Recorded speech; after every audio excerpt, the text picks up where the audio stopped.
Saint-Esprit dans la vie du croyant, dans la vie d'un enfant de Dieu. Et c'est vrai que, comme nous l'avons déjà dit, beaucoup, et je dirais même la plupart d'entre nous, on n'a pas entendu beaucoup de choses sur le Saint-Esprit lorsqu'on s'est converti. On ne nous a pas dit beaucoup de choses.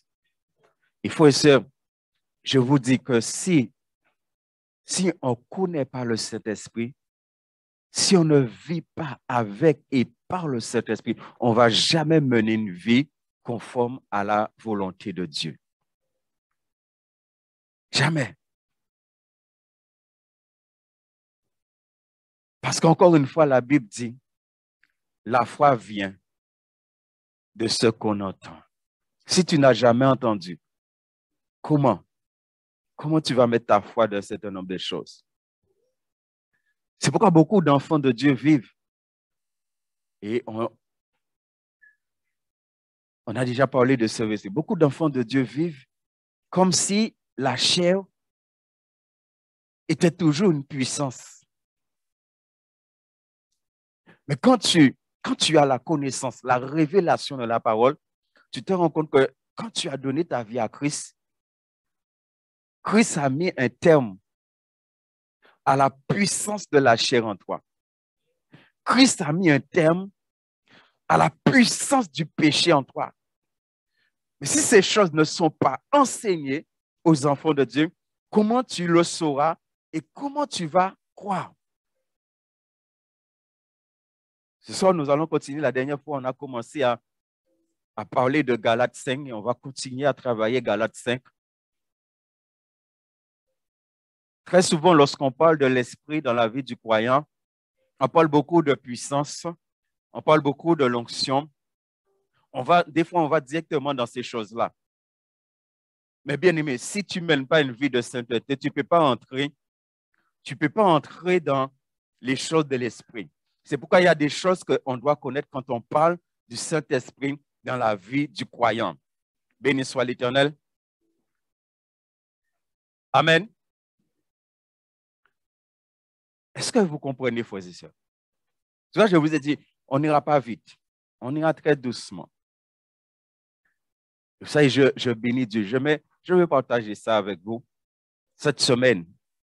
Ça, Dieu m'a montré comment il était en train d'arroser l'Église. Mais par sa parole, il est en train d'arroser. Ça veut dire qu'il est en train de faire un travail.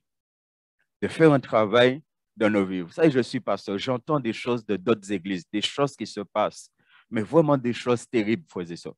Si je vous dis ça, vraiment des choses terribles. Et des choses qui montrent que le peuple de Dieu ne connaît pas Dieu.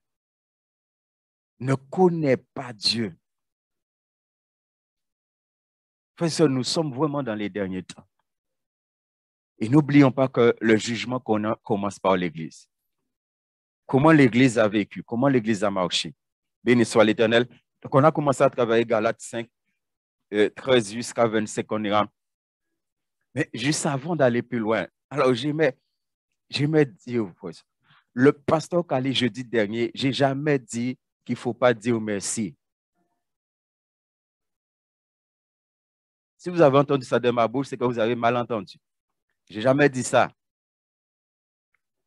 Ce que j'ai dit, c'est que la parole de Dieu dit, quand tu fais quelque chose pour quelqu'un, de ne rien attendre en retour. Et j'étais en train de dire que même un merci, tu ne dois pas attendre en retour. Mais je n'ai pas dit qu'il ne faut pas dire merci. Est-ce que vous me comprenez? Donc, si vous avez entendu ça de ma bouche, dis-moi, non, pasteur, ce n'est pas ce que tu as dit. Parce que je fais très attention à ce que je dis. C'est pour ça qu'il y a des personnes ici, des fois, je dis des choses, ils n'ont pas bien compris, ils m'appellent. Ils me disent, pasteur, tu as dit telle chose, je n'ai pas bien compris, est-ce que tu peux m'expliquer? Et je leur explique. Parce que ça peut arriver. Donc, ne dites pas ce que je n'ai pas dit. N'est-ce pas? Parce que moi, je passe mon temps à rendre grâce à Dieu tous les jours. Et rendre grâce à Dieu, c'est dire merci à Dieu. Maintenant, en tant qu'enfant de Dieu, nous avons besoin de savoir comment Dieu nous demande de vivre. Et pour imaginer ça, je vais vous donner un exemple. Un monde vient demander de prêter l'argent. Est-ce que tu sais, la Bible te dit que de ne pas attendre que cette personne te rembourse. Et pour te demander de prêter, il ne va pas te demander de bailler, il vient demander de prêter. Il dit prêtez-moi 1000 euros. Et en bon, les mois prochains. Est-ce que tu sais, la Bible te dit, quand tu as prêté l'argent à quelqu'un, la Bible te dit de ne pas attendre que la personne te rembourse. Vous avez déjà vu ça dans la Bible? Qui a déjà vu ça écrit? N'est-ce pas? Et pourtant, là, nous avons prêté un monde. Et si vous n'avez pas remboursé, nous, toute la Guadeloupe savent ça. Soit nous t'avons crié au CI. Et je vous ai toujours dit, moi, je parle de ce que j'ai vécu, de ce que je vis avec Dieu. Quelqu'un m'a demandé 5000 francs à prêter. Un membre de ma famille, 5000 francs. La personne faisait une formation. Il dit, là, qu'il fait formation, il a commencé à travailler en Kébaoli. La personne a réussi. La personne a commencé à travailler et a gagné sa vie, a bien gagné sa vie. Et je n'ai jamais vu les 5000 francs. Et ça ne m'a jamais dérangé en tant qu'enfant de Dieu. C'est pourquoi moi, je parle de ce que j'ai déjà vécu, de ce que je vis avec mon Dieu. Dieu me permet de prêcher, d'enseigner sa parole selon ce que j'ai déjà vécu. C'est pourquoi il y a des choses, je suis catégorique dessus. C'est soit tu es un enfant de Dieu, soit tu n'es pas un enfant de Dieu. Quand tu es un enfant de Dieu, il y a une façon que Dieu te demande de vivre. Et c'est ce que nous sommes en train de voir. Il y a une façon que Dieu te demande de vivre par l'Esprit. Béni soit l'Éternel. C'est comme la Bible me dit. Quand j'ai prêché, quel que soit ce que je fais pour Dieu, la Bible me dit, va t'asseoir quelque part et dis que je suis un serviteur et je fais ce que mon maître me demande de faire. Et des fois, nous voulons élever nos bitins. Non, tu es un serviteur inutile. On doit vivre selon la parole. Et tu dois prier pour que tu vis selon la parole. Moi, je n'aime pas les injustices. Mais je sais, je suis appelé à subir beaucoup d'injustices. Et je dois me réjouir. N'est-ce pas? Qui m'a réjoui la monnaie est juste envers vous. Et pourtant, la Bible te dit ça. C'est soit on vit selon la Bible, soit on ne vit pas selon la Bible. Est-ce que nous voulons aller au ciel ou pas?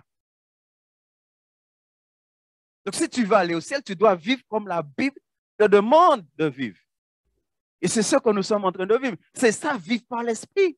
Vivre par l'Esprit, tu vis comme Dieu te demande de vivre. Vivre par l'Esprit, c'est que la Bible dit ça. Aujourd'hui encore, j'étais en train de lire en Corinthiens. Paul dit, l'évangile qu'on vous a prêché n'a pas été oui, non. Non, parce qu'il dit en Christ, il n'y a pas oui, non. En Christ, il y a oui. Donc, ça veut dire, c'est soit la Bible dit ça, soit la Bible ne dit pas ça. Et si la Bible dit ça, en Christ, tu es en Christ, tu dis oui et tu ne raisonnes pas. Nous aurons une intervention sur les raisonnements parce que vous allez voir, c'est les raisonnements qui empêchent beaucoup de chrétiens de vivre selon l'esprit. Les raisonnements. Toujours, on est en train de raisonner. Béni soit l'Éternel. Vous avez compris, frères et sœurs? OK. Merci, Jésus. Galates 5. Frères, vous avez été appelés à la liberté. Seulement, ne faites pas de cette liberté un prétexte pour vivre selon la chair, mais par amour. Soyez serviteurs les uns des autres, car toute la loi est accomplie dans une seule parole, celle-ci. Tu aimeras ton prochain comme toi-même. Mais si vous vous mordez et vous dévorez les uns les autres, prenez garde de ne pas être détruits les uns par les autres. Je dis donc, marchez par l'esprit et vous n'accomplirez point les désirs de la chair. Car la chair a des désirs contraires à l'esprit et l'esprit en a de contraires à la chair. Ils sont opposés les uns aux autres, l'un à l'autre, afin que vous ne fassiez pas ce que vous voudriez. Mais si vous êtes conduits par l'esprit, vous n'êtes pas sous la loi.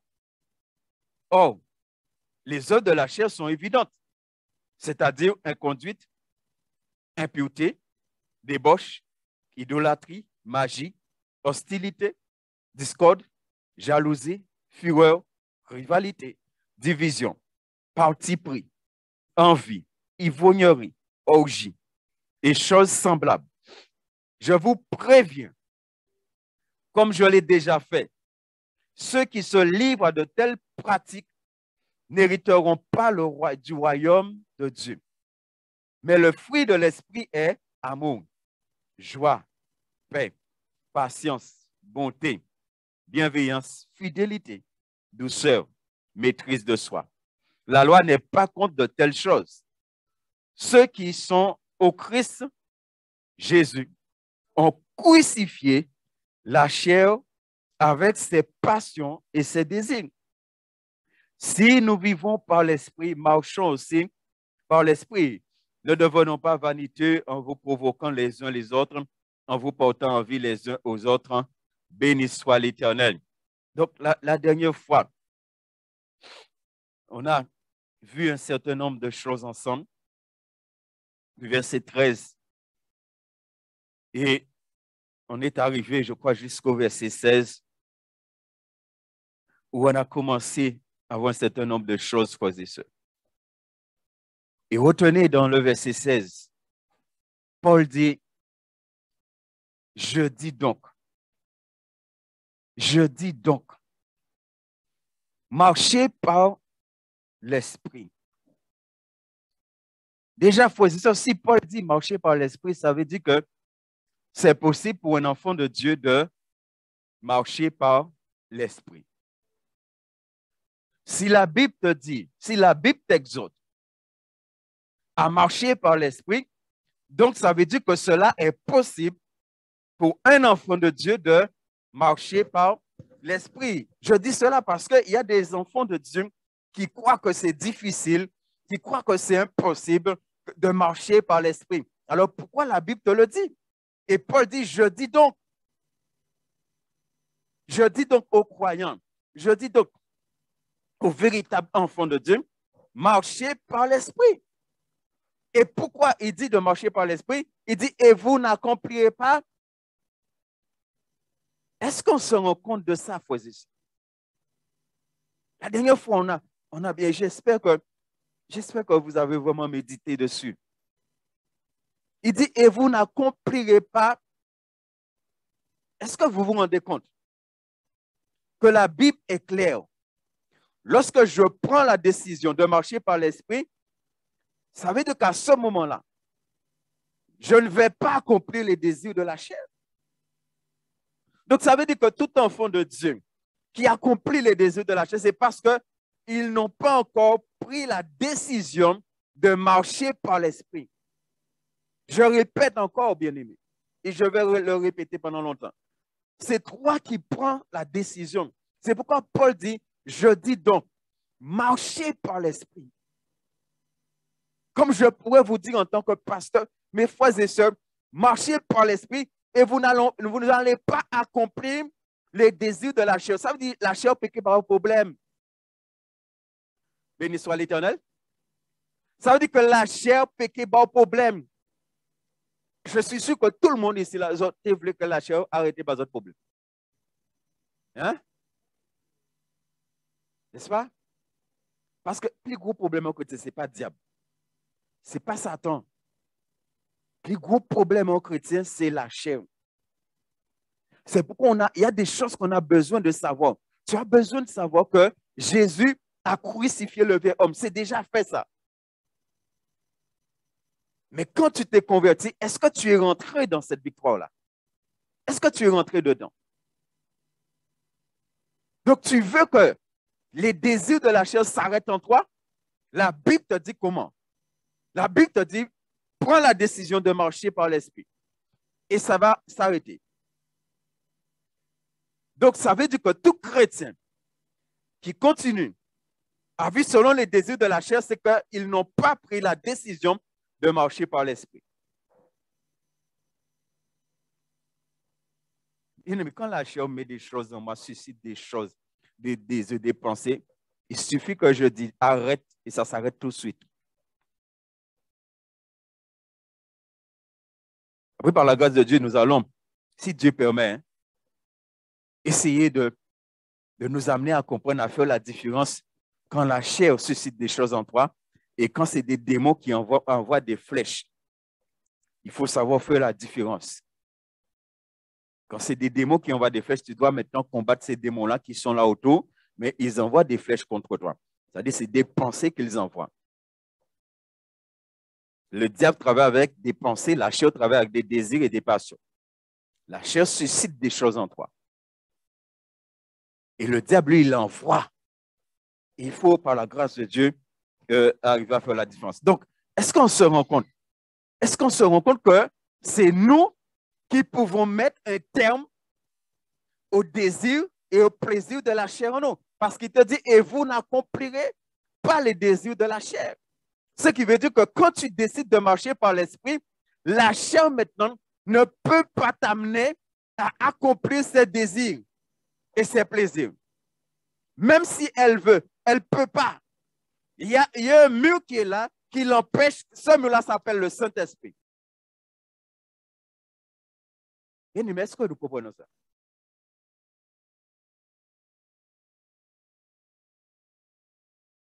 Béni soit l'Éternel. Et pourquoi? Verset 17, on va essayer de comprendre les versets 17 et 18. Il dit, car la chair a des désirs contraires. Est-ce que nous nous rendons compte de ça? La chair a des désirs contraires à ceux de l'esprit. Oui? La chair a des désirs contraires à ceux de l'esprit. Ce qui veut dire que nous avons besoin de discerner les désirs de la chair en nous. C'est pourquoi je prends souvent cet exemple. Tu es là, tu dors, le Saint-Esprit te dit, va prier. Après, qu'est-ce que la chair te dit? La chair va tout de suite manifester, n'est-ce pas, son désir. Et le désir de la chair, c'est de rester au lit. À ce moment-là, tu obéis à quel désir? Est-ce que tu obéis au désir de l'esprit pour aller prier? Ou est-ce que tu obéis au désir de la chair qui te dit, mais non, restez 5 minutes encore? Il aura des 5 minutes, là, 10 minutes, 15 minutes. Il aura de au prix. Mais au prix. Pourquoi au prix? Parce que la chair a manifesté ses désirs. Parce que si le Saint-Esprit te dit, va prier, tu dois aller prier. Mais la chair ne veut pas que tu ailles prier. Parce que là, on va prier ou on va problème.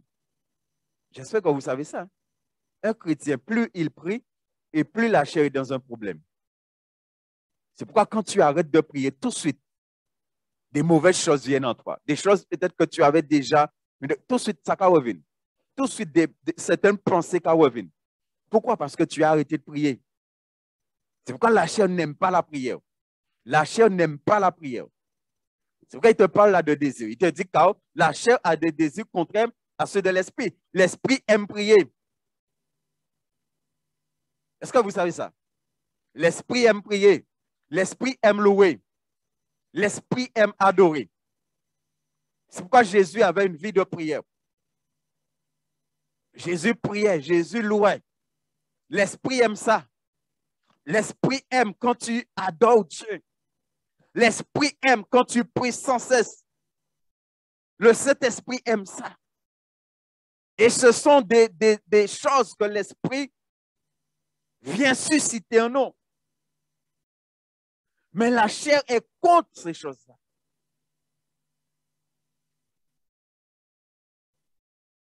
La chair est contre le fait que tu marches dans la sainteté. La chair est contre ça. La chair est contre le fait que tu obéis à la parole de Dieu. C'est pourquoi il y a des enfants de Dieu. Tu viens lire la Bible, des fois sommeil sur, à pas toujours l'esprit. C'est pourquoi il faut discerner les choses. Des fois, son esprit de sommeil, mais des fois, c'est simplement la chair qui se manifeste et tu as besoin de prendre autorité. C'est pourquoi je prends toujours cet exemple. Ou devant télé là, ou pas envie de dormir. Ou qu'on y a un point Bible, ou bien qu'on a prié, sommeil là va venir sur vous. Qui a fait ça? Ce n'est pas forcément un esprit, mais c'est ta chair. L'autre devant te regarder des bêtises, ça va pas te déranger. Au contraire, il prend plaisir dans ça. Hein? Même si son match football ou regarder, il prend plaisir dans ça parce qu'on va voter ce terrain là. Quand marqué bombi.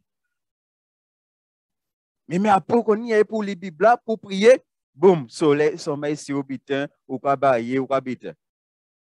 Car la chair a des désirs contraires à ceux de l'esprit. N'est-ce pas? Et l'esprit en a de contraire à ceux de... Est-ce que vous vous rendez compte de ce qui se passe, en vous, frères et sœurs? Est-ce que vous vous rendez compte de ça? Ce qui se passe en nous. Ce qui veut dire qu'il y a une dualité dans l'enfant de Dieu. Et cette dualité t'amène à tout instant à prendre une décision. Qu'est-ce que je fais?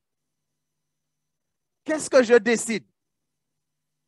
Est-ce que je décide d'obéir au désir de la chair ou est-ce que je décide d'obéir au désir de l'esprit? Nous sommes tout le temps devant ce choix. Tout le temps. Et c'est ça le combat d'un enfant de Dieu. C'est ça le combat d'un chrétien. Tout le temps, tu as fait face les désirs de la chair, les désirs de l'esprit. Et à qui tu obéis? C'est pourquoi, bien-aimé, que la crucifixion de la chair, ça doit être quelque chose d'acté pour chacun d'entre nous. Parce que si ta chair n'est pas crucifiée, ne perds pas ton temps à lutter contre les désirs et les plaisirs de la chair. Ne perds pas ton temps. Tu vas perdre ton temps. La seule façon d'avoir la victoire sur la chair, c'est que la chair soit crucifiée. Est-ce que nous comprenons cela, frères et sœurs? Il y a des véritables enfants de Dieu, ils pour gens prendre décision crucifiée chez eux. Et c'est pourquoi la chair leur pose beaucoup de problèmes. Mais beaucoup de problèmes.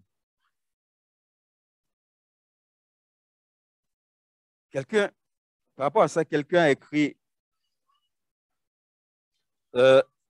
quelque chose sur ça. Et c'est important.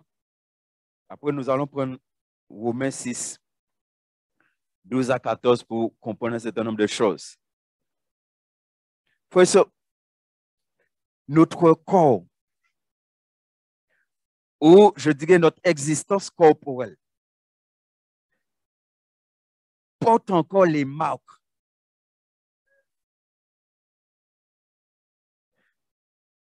C'est comme un pied-bois. Un pied-bois, là, on va mettre l'eau closée. Et des mois ou des années pour venir tirer le clou là passe encore. Mais souvenez-nous que vous voyez son pied-bois, il est dans l'eau clou. Pourquoi? Parce qu'elle marque là, ce clou-là resté. C'est comme ça il faut comprendre. Oui, la chair est crucifiée. Mais ça là, qu'on appelle aussi la chair, pendant des années, je ne sais pas pour vous, moi c'est pendant 24 ans, parce que je me suis converti à 24 ans. Ce qui veut dire pendant 24 ans, ça s'est nourri du péché. Ton corps s'est nourri du péché pendant des années et des années.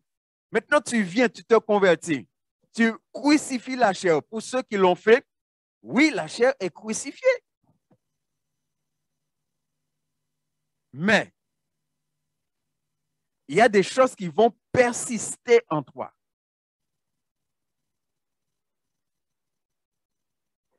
Ton corps même va... Vous savez, l'apôtre Paul dans Romains 7 va expliquer ça. L'apôtre Paul dit, je ne fais pas le bien.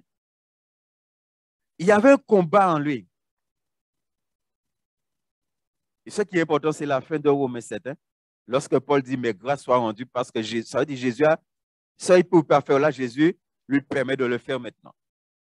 Mais de lui-même, il ne pouvait pas. Quand il veut faire le bien, le mal est attaché. C'est pourquoi je vous dis, si tu n'as pas encore crucifié ta chair, ne perds pas ton temps à combattre contre la chair. contre les désirs, les plaisirs de la chair. Ne perds pas ton temps. Tu vas perdre ton temps. Automatiquement, cela passe par la crucifixion. C'est des choses qu'on n'a pas enseignées aux enfants de Dieu. Et c'est pourquoi la chair qui bat les enfants de Dieu, le problème. Donc, ce qu'il y a, frères et sœurs, c'est que oui, la chair est crucifiée, mais il y a des choses qui persistent.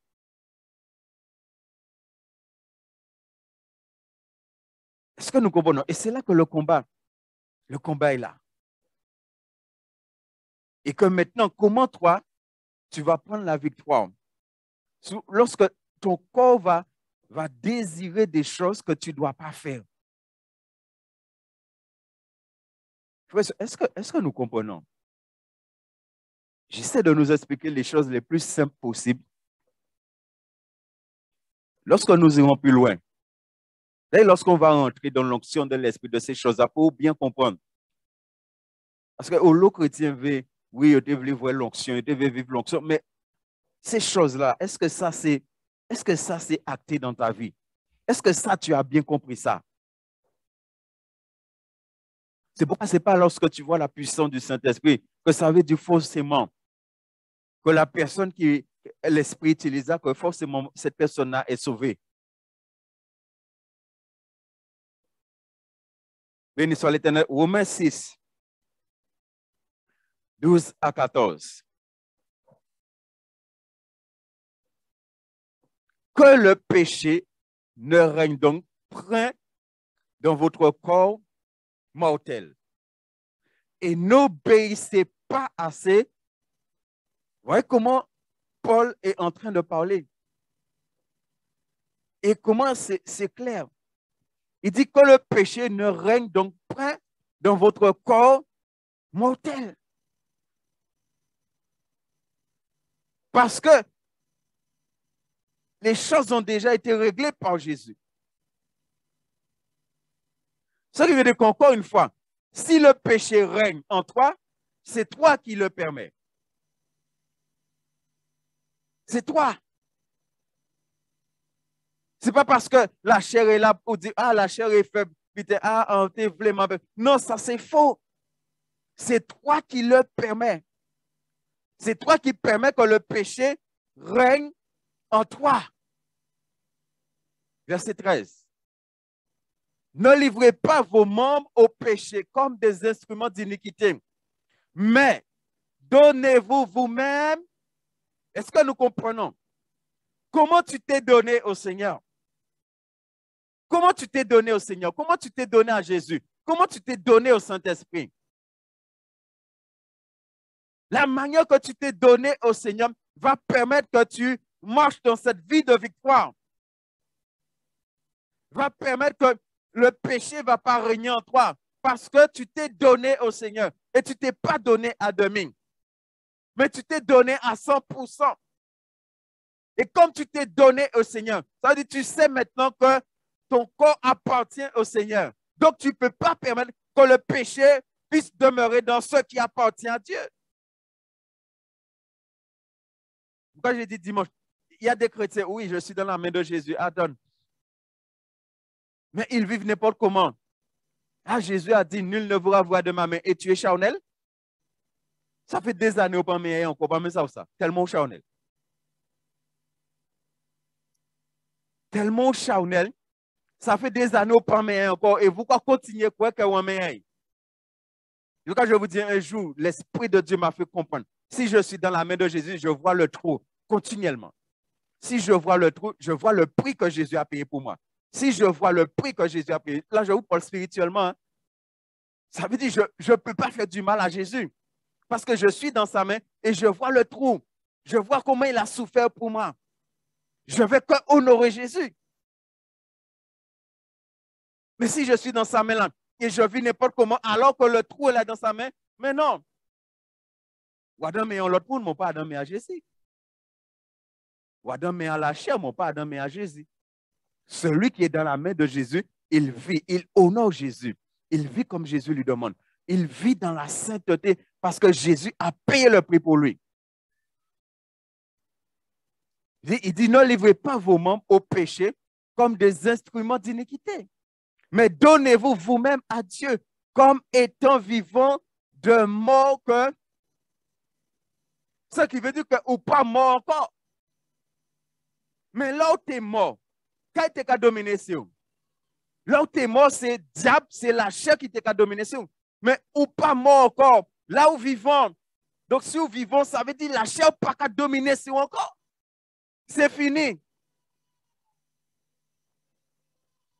Bien-aimé, est-ce que chacun de nous sommes réellement passés à la croix? Est-ce que tu es passé à la croix? Est-ce que ta chair est passée à la croix?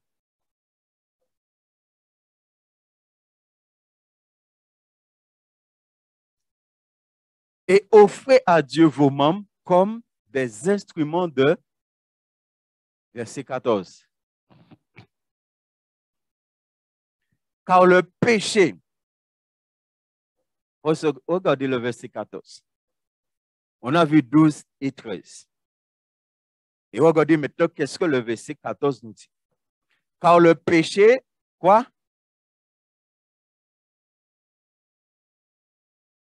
Béni soit l'Éternel. Combien de personnes croient ça? Combien d'entre nous, nous croyons ça ce soir? Combien d'entre nous, nous croyons vraiment que le péché n'aura point de pouvoir?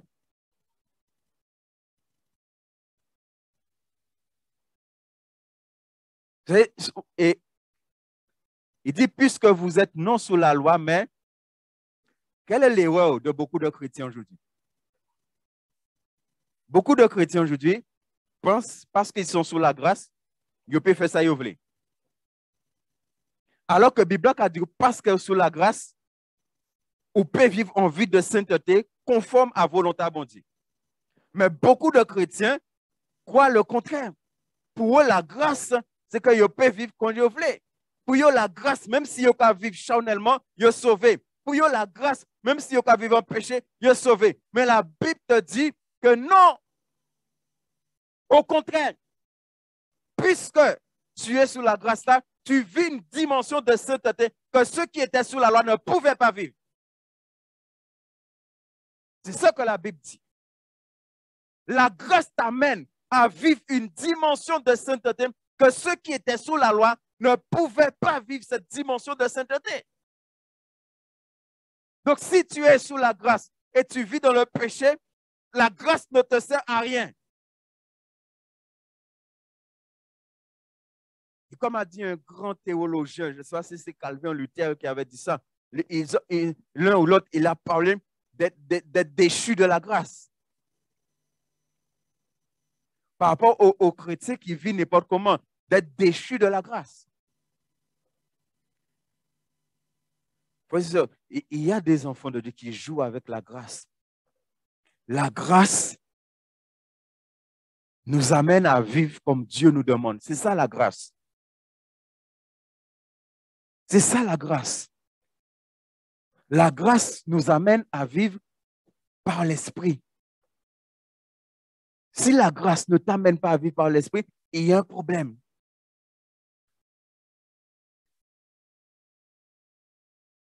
Béni soit l'Éternel. Quelqu'un a écrit concernant ce verset que la rupture radicale, et moi je crois dans cela, la rupture radicale avec la domination du péché s'est déjà produite. Quand nous avons donné notre vie à Christ, il y a eu une rupture radicale avec la domination du péché. C'est-à-dire le péché ne peut pas dominer sur un enfant de Dieu. Bien aimé, quelqu'un qui a vraiment donné sa vie à Jésus, le péché ne peut pas dominer sur cette personne. Maintenant, toi, tu peux donner au péché de dominer sur toi. Lorsque tu refuses de vivre comme Dieu te demande.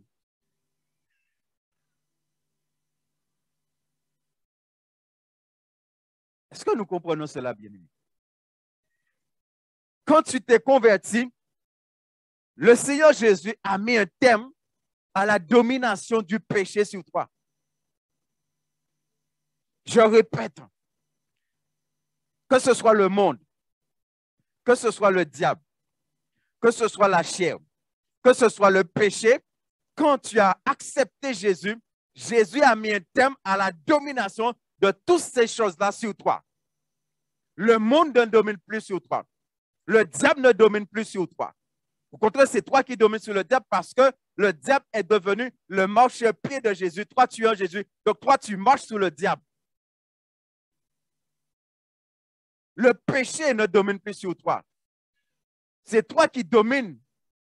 Paul dit qu'il est mort pour le péché. Et il est mort pour le péché. Ça dit, pour le péché, Paul n'existe plus. Et le péché est mort, c'est fini pour Paul. C'est pourquoi la Bible te parle de mort. L'œuvre au monde mort, est-ce qu'elle existe toujours? Hein? Vous avez souvent rêvé, ça c'est un démon qui vient. Parce que c'est fini. Donc si, quand tu t'es converti, quand tu es mort au péché, c'est-à-dire le péché n'existe plus pour toi. Et c'est pourquoi, si le péché vient à te toucher, tout de suite, tu dis non, non, non, non, non. Comme Joseph, je refuse de pécher contre mon Dieu. Et c'est pourquoi nous disons que le chrétien pêche par accident. Et non volontairement. Il faut qu'on soit clair. En tant qu'enfant de Dieu, si tu pêches volontairement, laisse-moi te dire une chose, tu n'iras pas dans le royaume de Dieu. Tu n'iras pas. Tu peux toujours croire que tu iras, ça c'est ton problème. Et je bénis Dieu, je répète cela souvent, c'est sur Internet. Je bénis Dieu pour un homme comme Béni, un serviteur de Dieu qui est mondialement connu. Il vient là, il passe la monde à tomber à terre, l'onction. Ça, c'est pas le diable, c'est vraiment, il avait l'onction de l'Esprit de Dieu sur sa vie. Et Jésus venu, Jésus dit, sous mon coin là, pas au ciel. Pourquoi? Il est jet privé, c'est l'argent qui a fait avec ça, Jésus paye. Il vient presque un milliardaire avec ça, Jésus paye. Souvent, on invite un Guadeloupe, il peut venir, mais il faut virer l'argent là, c'est compte. C'est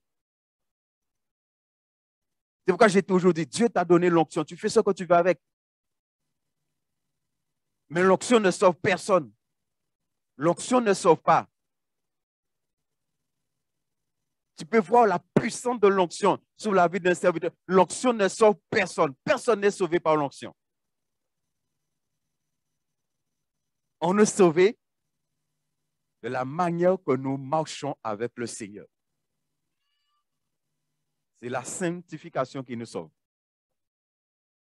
et qui nous permettra d'être au ciel avec le Seigneur. Romains 6, 6 à 8, c'est pourquoi, bien-aimé, il y a eu cette rupture-là. Est-ce que tu le crois? Frères et sœurs, ne vous contentez pas simplement d'entendre. Il faut entrer dans les choses. Il faut que vous croyiez qu'il y a une rupture radicale entre vous et le péché. Jésus a opéré cette rupture-là. Jésus a mis fin à la domination du péché dans ta vie. Mais toi, tu dois le croire. Quand tu viens te mettre à genoux, maintenant tu pries dans ce sens-là. Tu bénis Jésus. Tu dis, Seigneur, je sais. C'est pourquoi quand un péché, tu dis, au nom de Jésus, je ne veux pas de toi.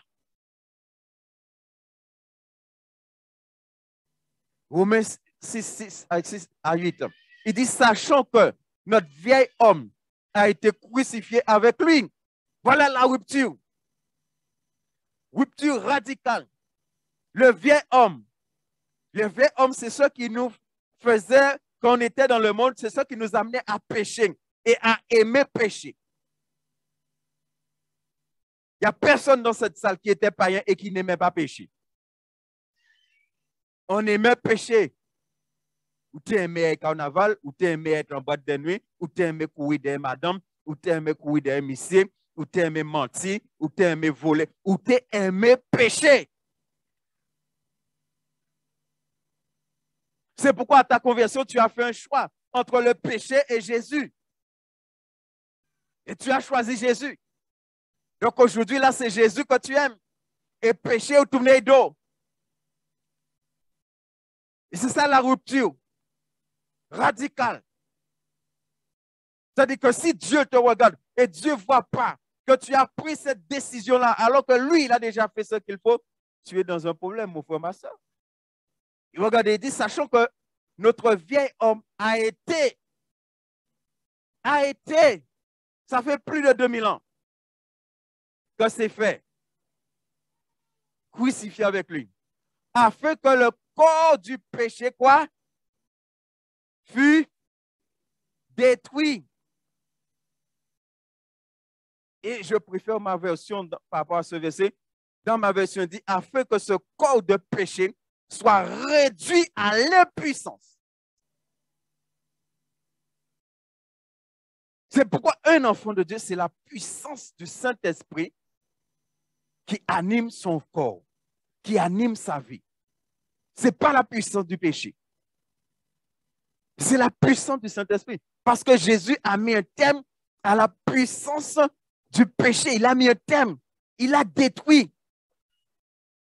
Quand tu es venu à Christ, Christ a détruit la puissance du péché dans ta vie. C'est pourquoi, moi, ça m'a toujours dérangé. La manière qu'on présente la conversion.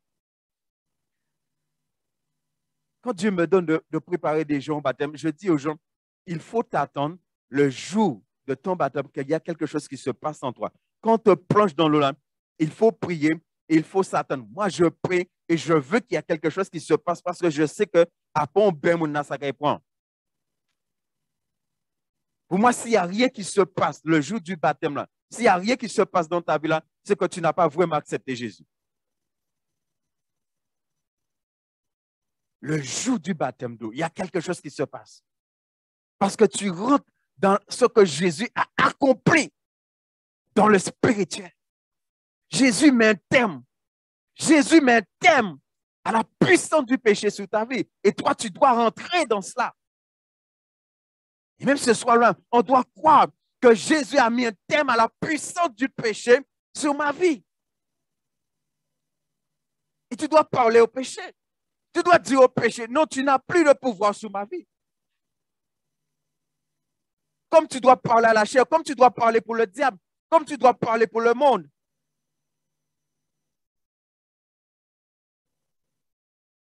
Beaucoup d'enfants de Dieu sont retournés en arrière.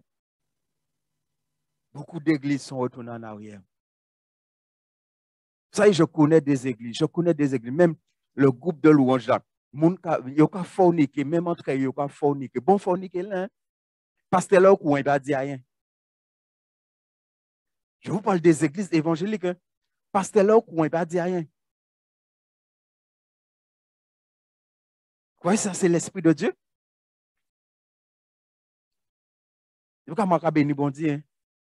On ne va pas prêcher moins riche. On ne va pas prêcher pour moun bail la dîme. On ne va pas prêcher pour moun bail, on va prêcher pour moun sauver. Et si vous ne voulez pas sauver, vous ne voulez pas tellement, vous pouvez chercher l'autre église. Ouais, dans l'église, tout est beau, tout est voilà. Mais là, moi, Jésus est retourné aussi. Ou quoi, il y a un problème parce qu'il n'a pas prêché la vérité. Béni soit l'Éternel. Afin que le corps du péché fût détruit. Pour que nous, quoi? Laissez-moi vous poser une question. Ça veut dire, par rapport à la parole de Dieu, frère. Maintenant, est-ce que vous croyez qu'un chrétien peut être esclave du péché? Est-ce que vous savez ce que c'est qu'être esclave? Être esclave, ça veut dire quoi faire bien ou ça n'est pas bon, mais on ne peut pas arrêter faire. Et on ne veut pas arrêter faire. Là, tu es esclave du péché. Laissez-moi vous poser une question. Quelqu'un qui est esclave du péché, Jésus vient là. Quand Jésus a fait veille. Alors que Jésus a été à la croix pour lui. Alors que Jésus est clair, on vient de lire le verset, sachant que notre vieil homme a été crucifié avec. Quand Jésus a été crucifié, mon vieil homme, parce que Jésus est mort pour moi. Quand tu dis que Jésus est mort pour toi, il faut savoir qu'est-ce que tu dis. Jésus est mort pour moi. Donc, quand Jésus a été à la croix, il a été à la croix pour moi. Mais Jésus n'a pas été à la croix seul. Jésus a été à la croix avec le vrai homme de tous les hommes de la terre.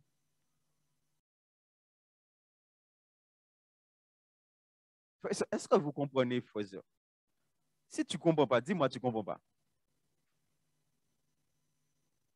Quand Jésus a été à la croix, c'est vrai, des fois, on fait que dire, ah, Jésus a pris nos péchés à la croix. Oui, mais qu'est-ce que ça veut dire?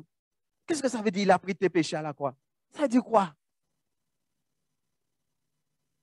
Il y a des chrétiens, pour eux, ça veut dire que je peux continuer à vivre dans le péché, il est sauvé. Parce que Jésus a pris péché là. On se dit, oui, Jésus a pris les péchés passés, les péchés présents, les péchés futurs. Ce n'est pas faux. Mais c'est comment tu le crois et comment tu l'expliques. Parce que quand elle dit les péchés présents, les péchés futurs, ça veut dire que même si vous vivez en péché, ou sauvé parce que Jésus a pris.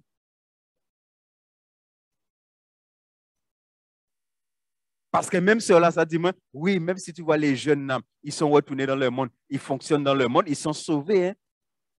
Parce que Jésus a pris leurs péchés passés, présents et futurs. Ça, c'est un mensonge. Mais Jésus a pris tes péchés futurs. Ça veut dire Jésus, c'est par exemple, demain, tu vas pécher par accident. Jésus a déjà pris ce péché-là. Quand tu viens demander pardon, c'est pourquoi un Jean dit, Jésus t'a déjà pardonné parce qu'il sait qui tu es. Il sait que tu es quelqu'un qui s'humilie tout le temps. Il sait que tu es quelqu'un, tout le temps, tu demandes pardon. Donc, il sait que tu as péché. Tu vas demander pardon tout de suite. Moi, dès que je sens que l'Esprit de Dieu n'est pas bien en moi, je demande à l'Esprit de Dieu, qu'est-ce qui se passe?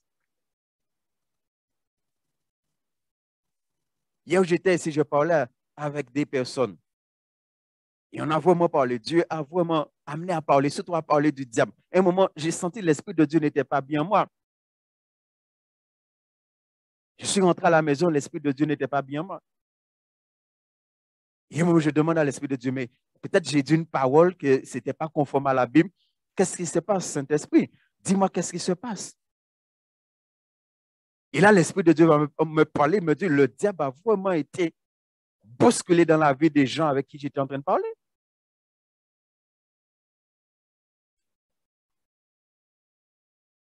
Comment on vit avec? Il y a des chrétiens qui sont esclaves encore de péché, du péché. Et il y a des chrétiens qui acceptent cet esclavage-là. Il y a des chrétiens qui parlent n'importe comment. Et on peut dire ça, vous voulez, il peut toujours parler n'importe qui gens. Tu es esclave de ta façon de parler. Un chrétien ne parle pas comme il veut, il parle comme Jésus veut. Il parle selon le Saint-Esprit.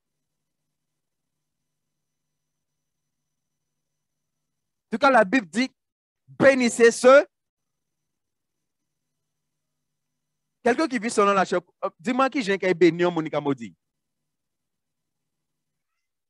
Des fois, dans l'église, nous ne pouvons même pas accepter l'exaltation. Là, vous exalter nous, nous en colère, nous a irrités, nous a énervés. Et tu vis par l'esprit? Si quelqu'un t'exhorte et tu es irrité, tu es en colère, tu es énervé, tu vis par la chair. Tu vis par la chair. C'est la chair qui vit en toi. Oui, j'ai donné un exemple dimanche. Tu as des enfants, tes enfants là font des bêtises. Pourquoi dis-tu là? Ah, ou quand énervé, ou quand embêté. Non, c'est cher, regardez ça, pas de parce que tu as l'Esprit de Dieu. Tu n'as qu'à faire des affaires. Qu'on parle bien. Mais à partir de mon qui est énervé. C'est cher qui est énervé. Il a demandé d'être énervé et vous qui obéir à cher. On est quatre. En savent son radis. En savent son radis. Moi, mes enfants, des fois, je ne sais pas parce qu'on va dire tailler en passant ça, moi, ça.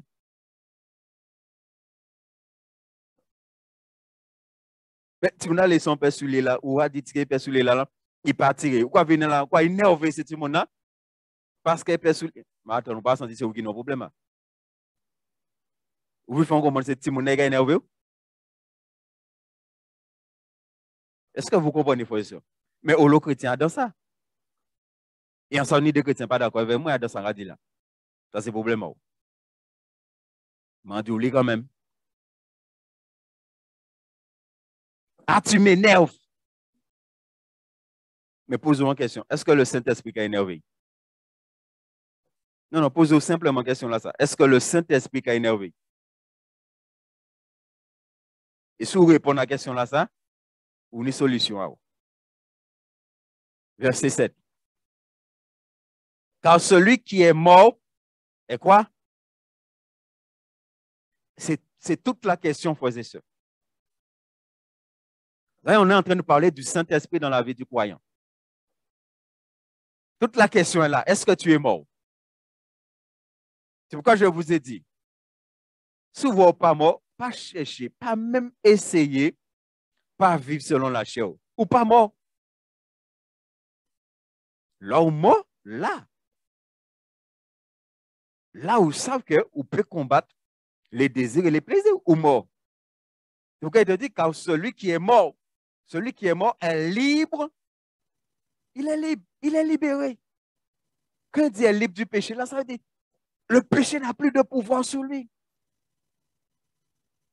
C'est fini. Parce qu'il est mort. La péché, la venu, il dit, hé, quand vous voulez là, à pas place ça. C'est pourquoi, bien aimé, normalement, un enfant de Dieu, quel que soit le péché, dès que tu as commis un péché, tout de suite le Saint-Esprit t'interpelle. Tu parles avec quelqu'un là, tu as mal parlé, tout de suite le Saint-Esprit t'interpelle. Parce que la Bible dit que mon corps est le... Est-ce que le mal peut entrer là? Est-ce que vous savez,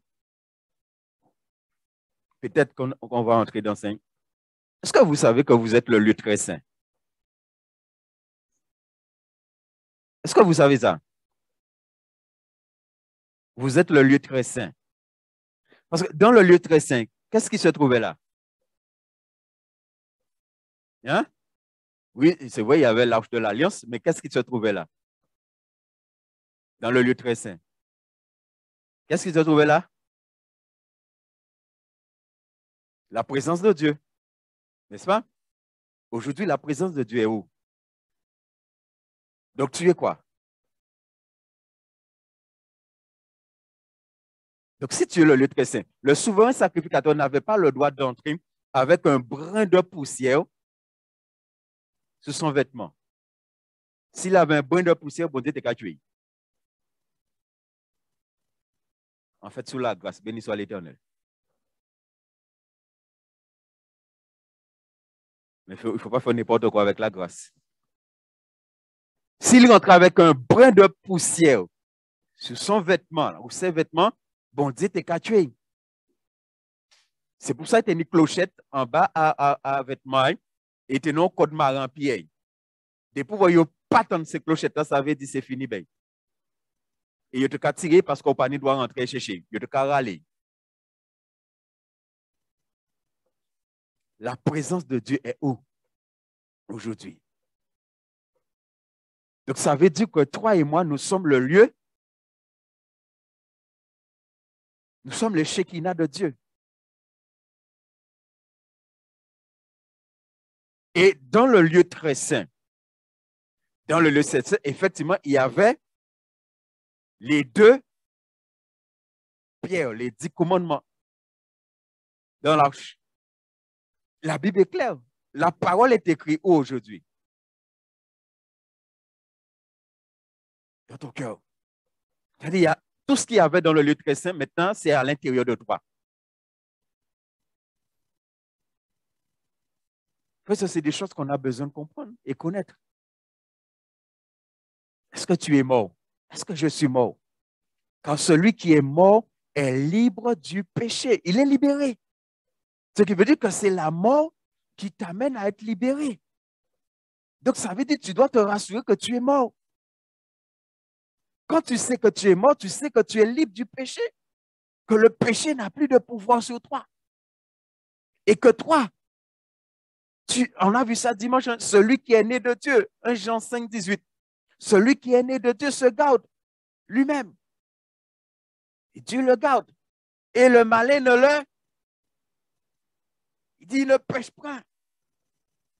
Celui qui est né de Dieu ne pêche pas, il se garde lui-même. Et le malin ne le touche pas. Verset 8. Or, si nous sommes morts avec Christ, nous croyons que nous vivons aussi avec lui. Béni soit l'Éternel. Frère, et on va prendre Philippiens 3, 12, il faut comprendre. Parce que quand on parle comme ça, ça ne veut pas dire que tu es dans une vie de perfection. Nous sommes parfaits en Christ. Mais comme je vous ai dit, le vieil homme est crucifié, mais il y a le fait que ton corps a été habitué au péché. C'est pourquoi ton corps va susciter des désirs et des plaisirs en toi. Philippiens te dit, ce n'est pas que j'ai déjà remporté le prix ou que j'ai déjà atteint la perfection. Non. Mais je cours pour tâcher de le saisir, puisque moi aussi j'ai été saisi par... Ouais, Paul dit, je cours. Comme Paul dit, je cours là, ça c'est sa vie d'obéissance, sa vie de sainteté. Il court. Il ne marche pas dans la sainteté. Il court. Il court vers cette perfection qui l'attend au ciel.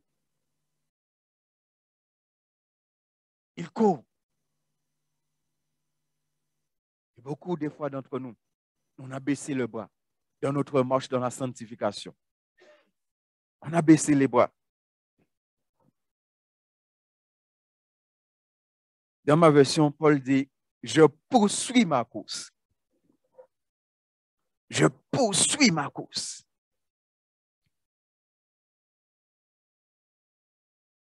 Il est dans cette vie de perfection. Mais il n'a pas encore atteint. Parce qu'en Christ, nous sommes parfaits. Et il court pour l'atteindre. Il ne laisse rien l'arrêter. Nous revenons dans Galates, verset 18. De tout ce que nous venons de dire, il est dit, mais si vous êtes conduits par l'Esprit, vous n'êtes pas ou vous n'êtes point sous la loi. Ça, les Juifs n'ont pas pu obéir à la loi parce que ils n'ont pas été délivrés de la puissance de la chair. Mais celui qui est sous la grâce a été délivré de la puissance. C'est pourquoi il dit, vous n'êtes plus sous la loi. C'est fini. Verset 19 et suivant. Il dit, oh, les œuvres de la chair sont évidentes. Les œuvres de la chair sont évidentes. Est-ce que tu connais vraiment les œuvres de la chair?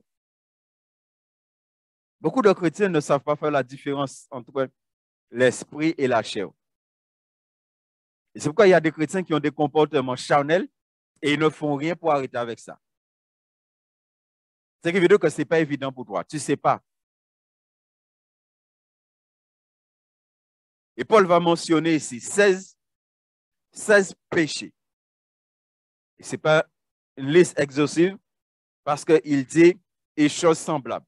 Mais il parle d'inconduite, impureté, débauche. Tout ça, c'est des choses qui sont liées à la sexualité, à une vie de débauche dans ce domaine. Idolâtrie, magie.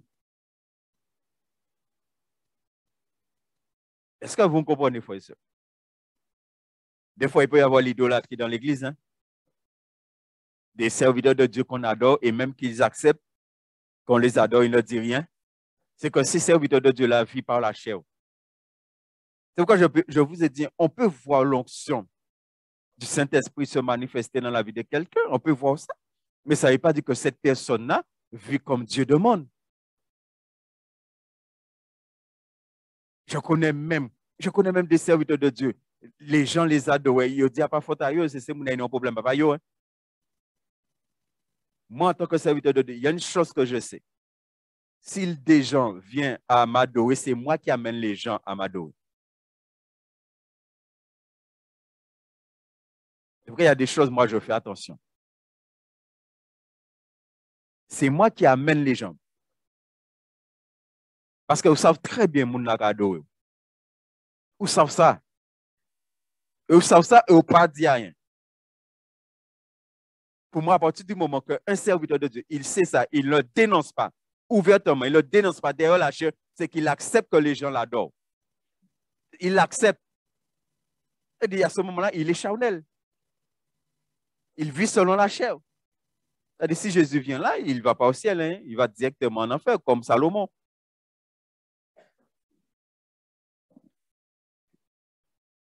Magie, hostilité,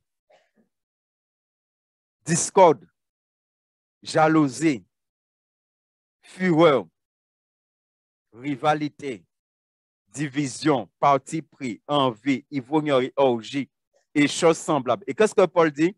Je vous préviens. Regardez ce que Paul dit. Je vous préviens, comme je l'ai déjà fait, ceux qui se livrent à de telles pratiques, qu'est-ce qui arrive à ces personnes?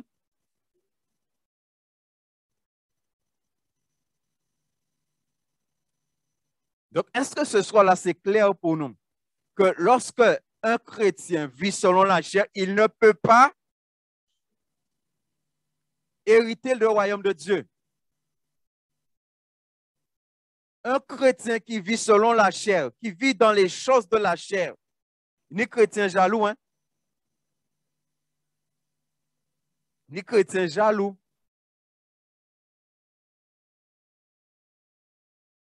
ni chrétien ni jalousie à dedans.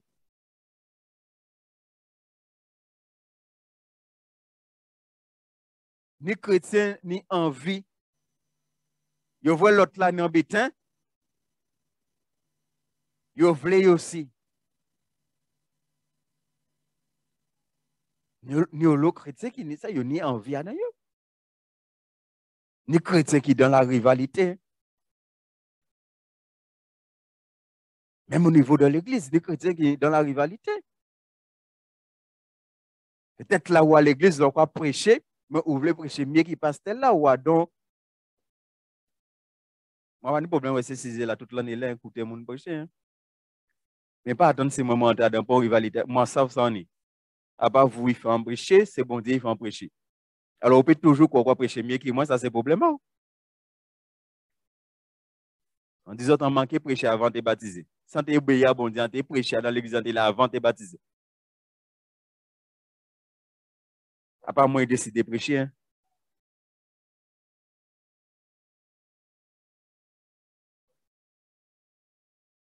Et si on dans ça, la Bible est claire. Division. Nous, les chrétiens, dans la division. Hein?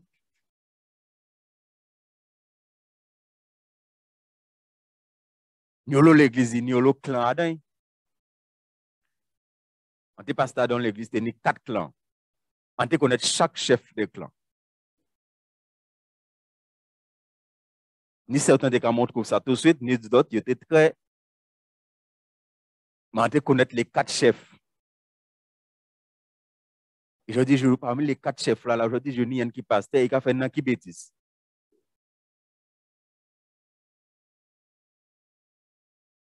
Je vais prier bon Dieu, et puis il a été fait bêtise. Hein? Parce que c'est clair que si Jésus est venu là, il n'est pas sauvé. Frères et sœurs, il y a quelqu'un, Dieu lui a permis de voir l'enfer. Et lorsque cette personne a vu l'enfer, cette personne a entendu beaucoup de personnes qui criaient, pourquoi on ne nous a rien dit? Pourquoi on ne nous a rien dit? Et c'est des gens qui étaient dans des églises évangéliques. Mais on ne leur a pas prêché la parole comme il faut. Et ces gens-là sont allés en enfer. Et ils étaient en train de dire pourquoi on ne nous a rien dit. Et pourquoi moi, je préfère dire la vérité. Même si on m'a fait après, on va ni l'argent, moi acheter manger, c'est pas grave. De toute façon, on a dit, bon, ça, si on m'a fait un gars au ciel. Ça peut déranger moi. Ça va vraiment faire quand même, qui tient un petit bon, parce qu'on est un petit bon réserve.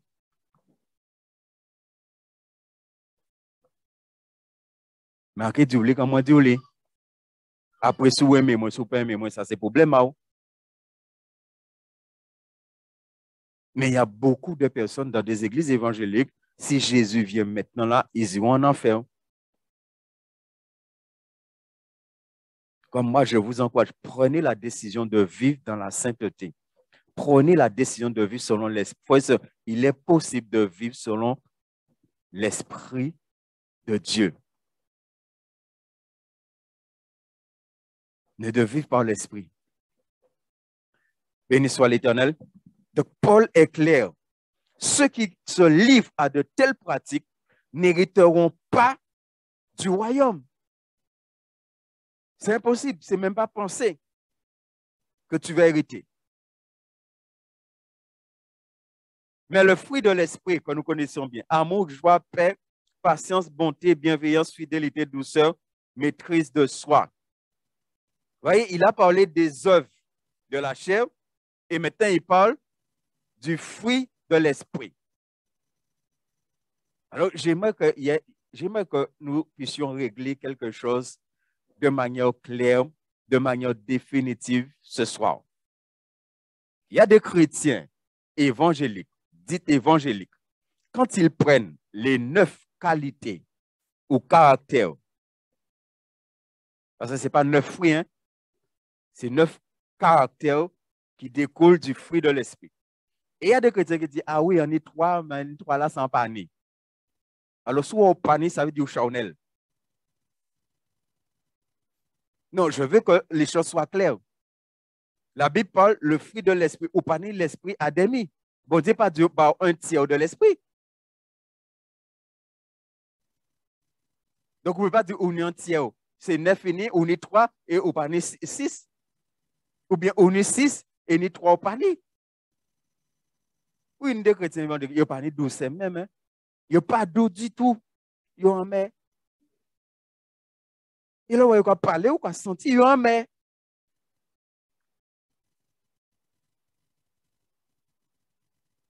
Donc, ça veut dire que tu es charnel à ce moment-là. Tu es charnel.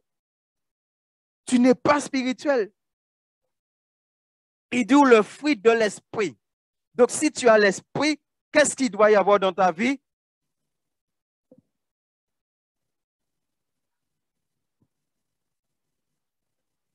C'est ce que ta vie doit refléter.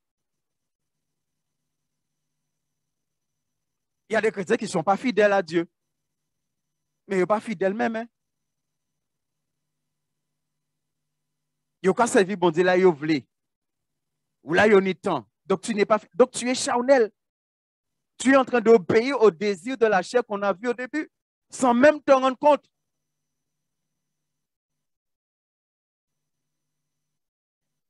Bien aimé, il faut qu'on rentre dans ça.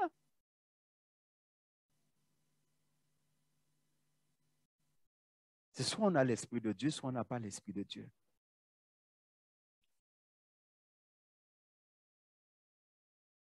La Bible dit Moïse était l'homme le plus doux sur la terre. Et pourtant, Moïse était à la tête d'un peuple de plus de 3 millions de personnes, en comptant les femmes et les enfants.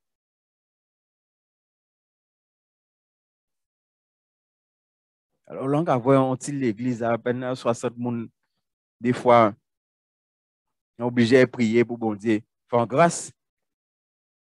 L'église était plus de 3 millions de monde. Il faut voir dans quelle dimension il était avec Dieu.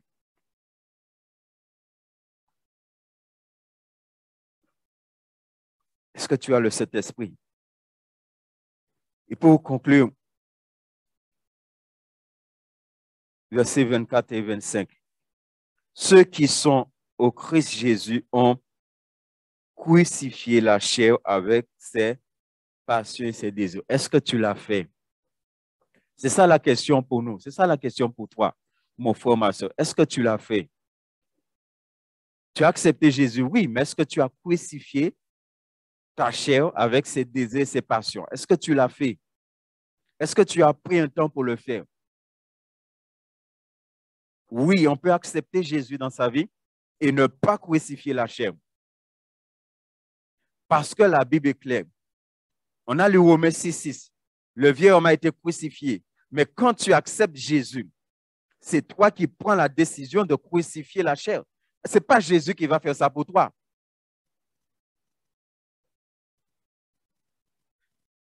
C'est pourquoi, même si après, les gens viennent et disent où sont tes bêtes, ce n'est pas problème. Ou ça, c'est cher au crucifié. Il n'y a pas tes bêtes. Mais au crucifié, cher homme. C'est-à-dire, les gens peuvent faire des bêtes. Les gens peuvent dire, mais toi,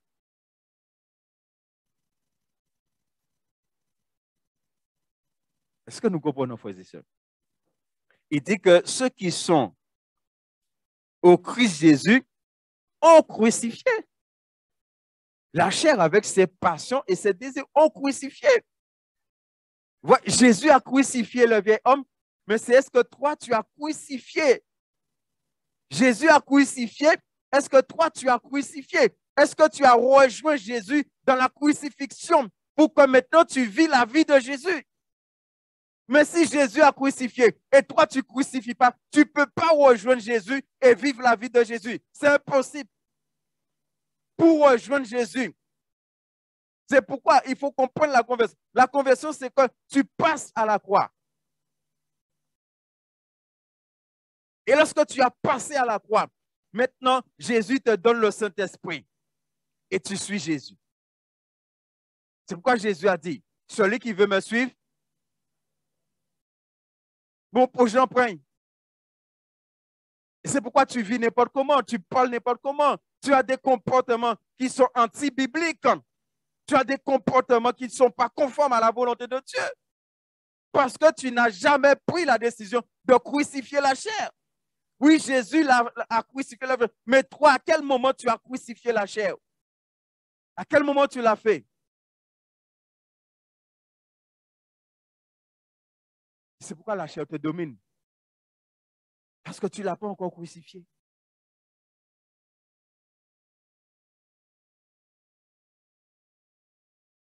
Il y a ça ici, hein? Je vous dis ça. Il y en a qui n'ont pas pris la décision d'abandonner la chair, d'abandonner une vie selon la chair. Si nous vivons par l'esprit, marchons aussi par. Si nous vivons par l'esprit, marchons aussi selon l'esprit. Marchons par l'esprit. Si le Saint-Esprit t'a ressuscité, tu dois maintenant marcher selon l'esprit. L'esprit ne peut pas te ressusciter et tu marches selon la chair.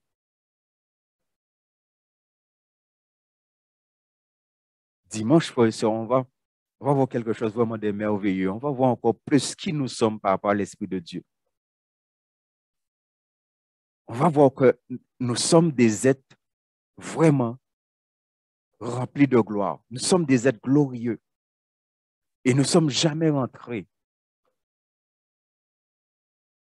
Normalement, il y a des gens que Dieu va bénir là. Du moins pour ceux qui seront dans le deuxième culte. Que Dieu va bénir. Nous ne sommes jamais rentrés dans cette vie de gloire. Alors que nous sommes vraiment des êtres glorieux. Nous sommes vraiment remplis de la gloire de Dieu, frères et sœurs. Mais on n'est jamais rentré dans ça. Et comme je me permets de dire des fois aussi ça lié à passer, non, parce qu'il faut nous comprendre comme nous ne sommes pas bons. Nous croyons que c'est d'autres qui sont plus intelligents que nous. Nous ne sommes pas intelligents. Alors, quand je cherche mon intelligence, quand je cherche. Mais ça, c'est faux. Quand tu as donné à Jésus ta vie, tu es devenu l'objet de la gloire de Dieu. Tu es devenu l'objet de la gloire. Je vous dis ça. Tu es devenu l'objet de la gloire de Dieu. C'est pourquoi un enfant de Dieu, lorsqu'il va quelque part, il amène la gloire de Dieu. Moi, je vous dis, C'est pour ça, des fois, la curiosité, quand il faut pécher. Moi, à dans vie, on était toujours voir un casino. On a vu ça à la télé, on a dit, où ça belle. Après conversion, moi, à Saint-Martin. Saint-Martin, non, côté, c'est le plus grand casino qui est dans la Caraïbe. Un chef-d'œuvre même. Là, on va passer devant ça. Alors, quand on passe devant, on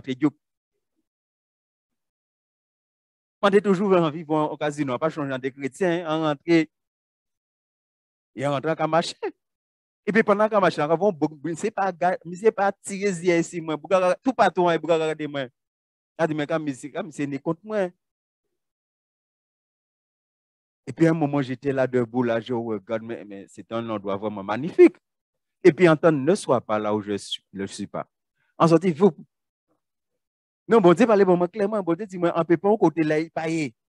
Parce que nous tout qualité bitin là, on va habiter à l'argent seulement. On y madame tout ni capacité. L'entendre sans oreillement sorti Dieu. Dis bon Dieu, pardonne-moi Seigneur. Curiosité qu'a fait péché des fois. Ça fait ton seule fois. Comment on vit avec l'Esprit de Dieu? Bien-aimé, il y en a qui ont accepté Jésus, mais ils n'ont pas réglé le problème de la chair dans leur vie. Mon frère, ma soeur, si tu veux aller au ciel, Paul a été clair et je suis clair aussi. Comme Paul a été clair. Paul dit que s'il y a ça, on ne va pas hériter le royaume. Ça veut dire que tu ne vas pas entrer dans le royaume. Si tu ne règles pas ça, si tu ne règles pas le problème de la chair dans ta vie, tu ne vas pas entrer. Si tu ne crucifies pas la chair, tu ne vas pas entrer. Mon frère, ma soeur, tu ne vas pas entrer. Et tu te rends compte, tu étais dans une église évangélique, tu as entendu la parole de Dieu et à la fin, tu ne vas pas dans le royaume de Dieu. Tu ne vas pas au ciel. Tu vas en enfer. Alors, je dis ça, j'ai déjà prié. J'ai déjà prié plusieurs fois. J'ai dit, Seigneur, si des mots qu'on va faire bêtise, fais-moi grâce, fais-moi. Hein.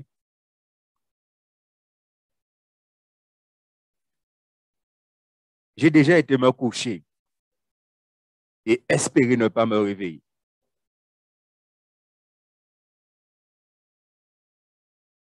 On ne veut pas faire bêtise devant face à mon Dieu. Nous allons nous tenir debout. Merci de continuer à prier que Dieu continue à nous parler. Je vous dis, frères et sœurs, c'est vraiment une grâce. C'est une grâce que Dieu nous accorde. Dans beaucoup d'églises, on ne parle pas comme ça pour les enfants de Dieu. Vous savez, Dieu veut amener l'église quelque part. Je vous dis ça, frères et sœurs. Lorsque vous priez, priez aussi. Le diable n'est pas content du tout. Je vous dis ça. Hein. Le diable n'est pas content du tout de cette église. Dieu m'a montré ce qu'il veut faire encore plus avec cette église en Guadeloupe. L'église étant appelée vraiment à être un flambeau, à briller sur le pays. Et le diable n'est pas content du tout. Et de moi, personnellement, ça ne me fait rien. Je sais qu'il y a des gens qui prient ici, il y a des intercesseurs qui prient ici. De toute façon, le diable a déjà essayé plusieurs fois d'arrêter l'église. Mais ce n'est pas un homme qui est à l'origine de cette église. Ce n'est pas un homme. Si c'est un homme, ça fait longtemps que l'église n'existe plus. Et non seulement ce n'est pas un homme, mais je sais que la main de Dieu est là. Mais priez par rapport à cela. Mais mes frères et sœurs, je vous exhorte, chacun de nous, réglons le problème de la chair dans nos vies. Crucifie la chair avec ses désirs et ses pas. Si tu veux aller au ciel. Ici, la maison de la nouvelle, vous ne pourrez pas dire à Dieu, vous ne le savez pas. Vous ne pourriez pas dire ça au Seigneur. Mais si Dieu nous parle comme ça, c'est qu'il veut que l'Église, pas ceux qui prêchent, pas un certain nombre de personnes, non, mais l'Église, tout le monde, qu'on rentre dans la dimension de l'Esprit. Et que tous, on vit par l'Esprit. Moi, c'est le désir de mon cœur et c'est ma prière. C'est ma prière pour vous. Et je dis ça au Seigneur. Je veux une église où tout le monde vit par l'esprit. Et Dieu sait que ça va être vraiment la joie de mon cœur d'accomplir cela dans la vie de ses enfants. Seigneur, je te bénis, je te rends grâce. Merci pour ta parole. Maintenant, Seigneur, rajoute ta bénédiction. Maintenant, tu m'as permis de prêcher ta parole par connaissance, par révélation, par doctrine, par enseignement. Bénis, Seigneur, ton peuple. Que vraiment le cœur de chacun soit béni. Et ta parole puisse porter du fruit dans les cœurs, Seigneur. Tu vois là où il y a encore les désirs de la chair, les plaisirs de la chair, Seigneur. Alors je demande grâce. Je lève vraiment ma main vers le trône pour demander grâce pour le peuple sur lequel tu m'as établi berger, Seigneur. Je viens demander grâce comme Moïse a demandé grâce pour Israël à maintes reprises. Et Moïse a obtenu la faveur de Dieu. Permets-moi d'obtenir ta faveur ce soir pour mes frères et sœurs, pour le peuple que tu m'as donné, Seigneur, en accomplissant la vérité de ta parole dans les vies et en permettant, Seigneur, que chacun, nous vivions, nous marchions par l'Esprit, Seigneur. Dieu Tout-Puissant, je sais que je verrai plus de ta gloire dans cette église. Alors je te demande grâce, Seigneur, pour chacun de nous, pour chacun de nos pères, dans le puissant nom de Jésus-Christ. Que le problème de la chair soit réglé dans chaque vie ce soir. Là où il n'y a pas eu crucifixion de la chair, qu'il y ait crucifixion au nom tout-puissant de Jésus-Christ. Père, je sais que ta parole est la vérité. Je sais que ce soir encore, tu as parlé à des cœurs. Je sais qu'il y en a de ceux que leurs yeux, alléluia, leurs yeux, Seigneur, s'est ouvert. La parole est descendue dans leur cœur, Seigneur. Que Satan n'enlève rien de ce qui a été semé ce soir. Au nom tout puissant de Jésus de Nazareth. Qu'il n'enlève rien, Seigneur. Mais que le nom de l'Éternel soit glorifié. Bénis tes enfants. Bénis les frères et sœurs. Bénis, Seigneur, ton Église. Et daigne accompagner chacun de nous sur le chemin du retour dans le puissant nom de Jésus-Christ de Nazareth. Amen.